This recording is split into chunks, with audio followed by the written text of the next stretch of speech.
Oh, we're back with more of this. Good. I'm so excited. Why does Hobson have an erection? I get fear boners.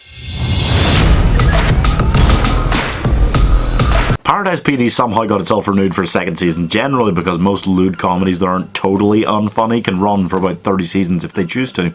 Just ask South Park and Family Guy. I'm kidding, those are much better than this. The nice thing about this season is that there was a crossover with the cancelled Brickleberry, which was a show made by the same people that was, in all ways, exactly the same thing.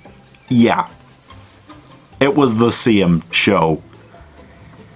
Yeah. That was probably a harsh reality for Paradise PD to face, because Brickleberry, I think, was cancelled after 3 seasons, so Paradise PD, they're just counting the clock down on that thing. Anyway, for now it seems somehow to be flourishing, with Fitz as the kingpin, or is he, and all of the nonsensical almost storytelling that the first season had with a cast of characters whom you hate. There's just no way to really like any of these characters. So, good.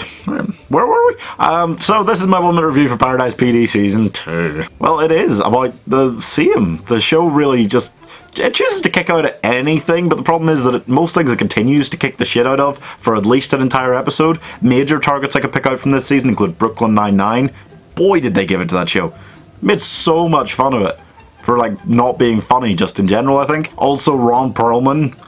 They just joked for, like, a whole episode that Ron Perlman is a caveman. The jokes weren't that funny.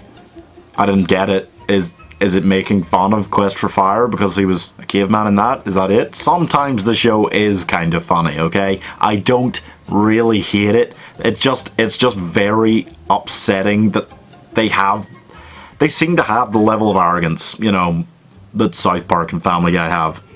But they've earned that arrogance by being beloved for decades, and this show, you know, is by the same guys who made Brickleberry, which was beloved for like a year. And they just aren't as good as they really seem convinced they are, you know? I'm giving this 59 out of 100, 1 mark higher than the first season because, yeah, it's just kind of the same level really, but the first season kicking off stuff, it always takes a bit of a toll on a show, I find. Like, Brickleberry was exactly the same show. It was like the Parks and Recreation to Paradise PD's Brooklyn Nine-Nine. Is that why they hate on Brooklyn Nine-Nine so much? Because they get compared to it as funny cop shows? Brooklyn Nine-Nine's better, man. It just is.